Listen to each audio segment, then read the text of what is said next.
Ron with 1911 Ultra Tool. Tool for the Rock Island CS models. First order of business is, of course, ensure that your firearm is unloaded. Always assume it is loaded. Remove the magazine. Lock back the slide. Ensure there's no round in the chamber. Basically, this tool is based on an earlier tool that I did back in 2012 and still sell, and that's the KPT 2012 S tool. This tool actually will work on the Rock Island compact sizes, but it has a shortcoming. Each one of these tools has a magnet in the end that basically holds the tool in position while the slide's being released to lock the ring.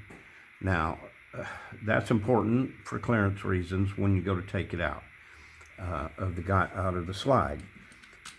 Problem is all Rock Islands have a stainless steel, non-magnetic stainless steel guide rod.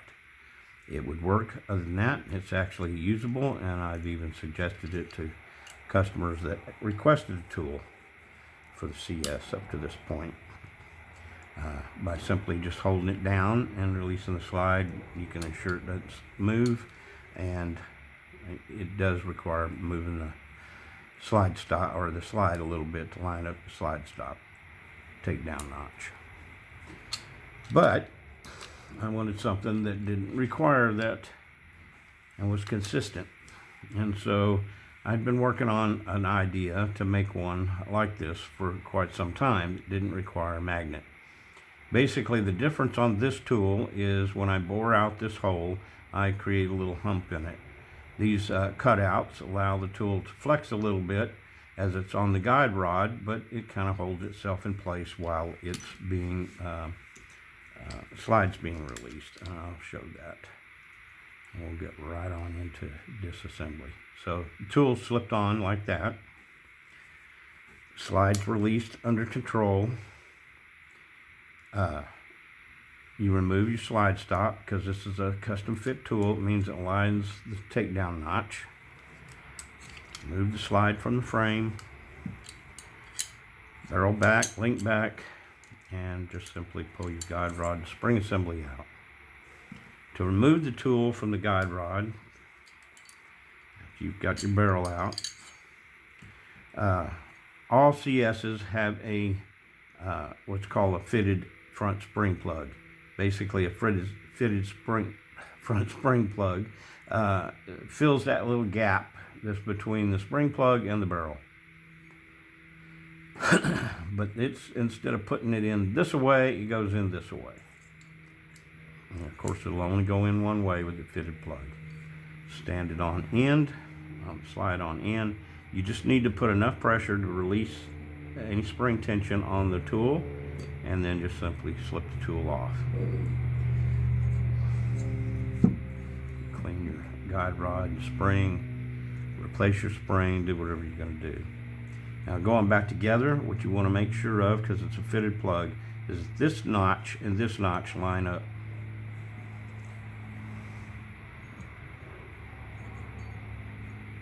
As close as possible. Yeah, getting myself fouled up here. Come on, there we go. Okay, keeping that as much in line as possible. You just drop the tool back down over the guide rod, pushing it down all the way. Of course, you got to push the slide down enough that it will go all the way on, and then just that. But even at doing that, see, I'm a little bit off. I don't know if you can see it. But you can adjust it a minor amount, but I wouldn't suggest doing a lot. And the reason why is because this has the breaking balls in here could rotate with it, with the guide rod, and if that happens, the tool could slip up a little bit. So you want to just do it minor. If it needs a lot, reinsert it in the slide and reposition it. But anyway, so then you put the barrel back in, reinsert your guide rod and spring assembly. You want to pull it all the way into the apron. the slide's apron. You don't want to leave it laying back here and try to go together with it. That's bad. It won't work well. Put a little thumb pressure on your guide rod and spring assembly to hold your barrel up into battery. Move your link down to that hole's fully exposed. Reinsert the slide onto the frame. Now I just come back far enough to see my link hole. Once I see that come past the hole and it's exposed enough, that's when I drop my slide stop in. That just ensures that it isn't going to move when I come all the way back. You come all the way back, it's going to line up, and reinsert your slide stop. Lock back the slide to remove the tool. Now, this locking ring, even with a little bit of pressure on it, it can hang just a little. What you want to do in removing these tools is point this muzzle in the air. That allows the locking ring to fully disengage, and you just slip the tool off. And you're good to go. Now, I want to talk a little bit about, this one is about the Rock Island. This one I purchased in 2019. This one I purchased about a week ago. The reason why I purchased a second one is because in making of this tool, I discovered that Rock Island, at least on their website, claims that they're different. And I wouldn't know that this tool worked on this one, that it would work on this one, because this one states in the specs that it's 3.5 inch barrel. This one states it's 3.6 inch barrel. Thing is once I actually got this apart and I measured the barrel length, I found out it wasn't 3.5 inch. In fact, this barrel's length is 3.666 inches. And after receiving this one, its barrel length is 3.663 inches. 0.03 difference between the two, which is not much. So that's understandable. But they have this one listed, 3.5 inch barrel. They have this one listed as 3.6. But when you go up into the description of it, it says it's a 3.63 inch barrel. It also, the length of these two, overall length, this one claims it's 181 millimeter. And there's others that are listed as 181 millimeter. This one listed at 187 millimeter, which means that it's almost a 1/4 of an inch difference. The problem is they actually both measure about 187 millimeter. Now, why is that? Well, first of all, Rock Island is an entry-level, price point $19.11. They're made inexpensively, and in order to get the most out of it, this is what I surmise, is they reuse the same barrel for all Model CS models. Now, obviously, tooling and all that kind of stuff, and I even thought it odd anyway to begin with, because most manufacturers don't list a 3.5 and then a 3.6 and then a 3.62 and a 3.63 for the barrel length. For instance, Kimber's Ultra 3-inch barrel, and it's been a 3-inch barrel, and they measure 3 inches, and this is from the 1990s. When a manufacturer comes up with a production 1911 that works for them, manufacturing and production and everything else, they pretty much stick with that design. At some point, they intended this to be a 3.5 inch, and they haven't changed it on the website. And they intended this one to be 3.6, or somewhere somebody just got things fouled up. Either way, they're identical as far as specs are concerned. So I feel that's going to be common across all the CS models. And it's price point. I mean, you set up a production line and make the same part over and over and over again. It's cheaper than make this part today, make this another different part tomorrow, and a different part again the next day. it takes time to reset things up, to even change, say, the length, or to do the rifling in the barrel. Any of the things that would be different in a shorter or longer barrel. So it makes sense to me from a production standpoint that in order for them to offer these at the lowest price, they're going to reuse the same parts. Now, this one eats anything I feed to it. It's excellent cycling. Comes apart, goes together easy.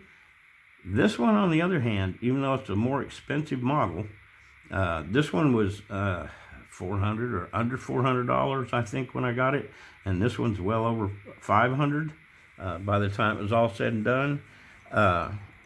Is not quite up to par.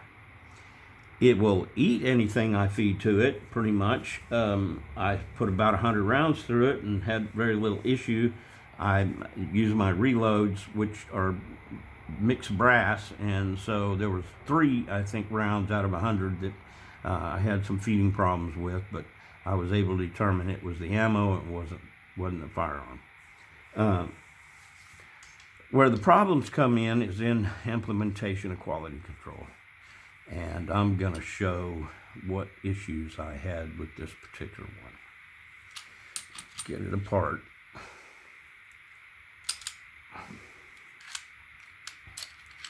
And that's the first thing. You noticed it was a little stiff coming off this disconnect. This disconnect has a lot tighter spring. As I fire it, that should end up lessening. It should get more smooth. All these pieces have got to break in a little bit. But after 100 rounds, and then the first time I tried to take it apart before it had been fired, it was really difficult to get over that. So it's going to take some time for it to break in. That's fine. But this was the other issue that I had. That when I tried to remove the slide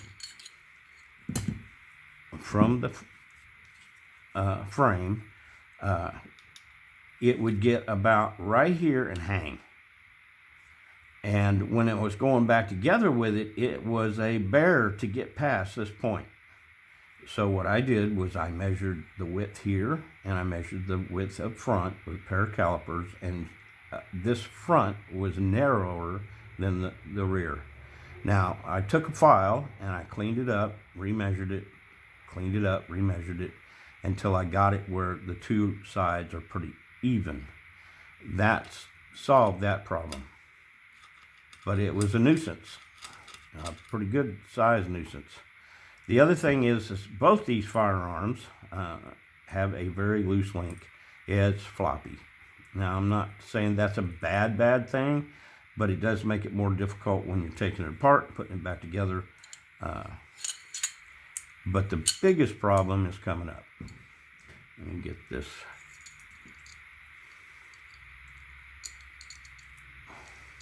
Come on. Gotta get it lined up right. All right, so we're going to put this back together, and then I'm going to show you the real issue with it. Okay, coming back over that disconnects. What's going to cause that link to move? And this isn't the real problem yet. I ain't got there. But I'm going to have to use my alignment pin to get that link where it needs to be. And I'm going to drop this in. Okay, bring it back. Now, going and reinserting the slide stop. I don't care what you do, you won't get it in. The reason why is because it hasn't been machined properly. This part, if you will notice, and I will use this one to give you an idea of the difference.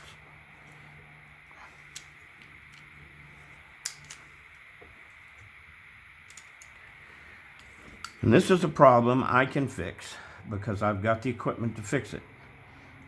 But someone else that runs into this issue is going to have to get a hold of Rock Island.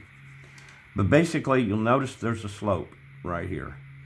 And it's fairly shallow, fairly long, but when that plunger contacts that slope, it's about right there. There's not enough slope, not enough angle in that slope to allow it to push that plunger back. if you'll notice on this one, it's got pretty much the same slope, but then it's got an additional angle right here. It's like they missed machining that angle into it. That's at a steep slope, which puts the pressure needed to push that plunger back. Now, I could say, oh, well, it's Rock Island. Actually, I've run into this problem before on a micro compact that I purchased, Springfield, back in 2011. Of course, all those firearms were made by Springfield in Brazil, by Taurus at the time. And basically, it was so bad. It was so bad. You could have put a house on it and you wouldn't have got that to go in. That's actually what I created this tool for, was that particular firearm. I've since replaced that slide stop in that micro compact, so I don't have that issue anymore. But basically, to get this in, I got to use the slide stop horn. And I hope I can see what I'm doing here. Yeah, it's there. I'll get that out. There we go. See, once it gets past that plunger and just comes up the side, it's fine. It's getting it to that point. Anyway, they're hardened steel. I can set this up in my end mill grinder, and I can set it at the angle I want it to be, and I can go through and make a real smooth cut, and I'll be fine. Obviously, a lot of people don't have end mill grinders in their pocket. So, like I said, if you run into that issue, that's a Rock Island issue. I don't know what it's going to take to convince them there's a problem. Hopefully they know about it.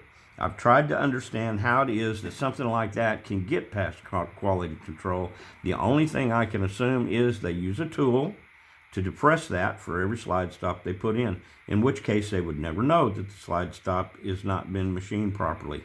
The other thing is it's possible that in production, they actually put the slide stop in, and then insert this somehow afterwards and put the plunger tube and spring in. I don't know. I hadn't really investigated that. My assumption is they have a tool similar to the slide stop horn for production purposes, for inserting the slide stops.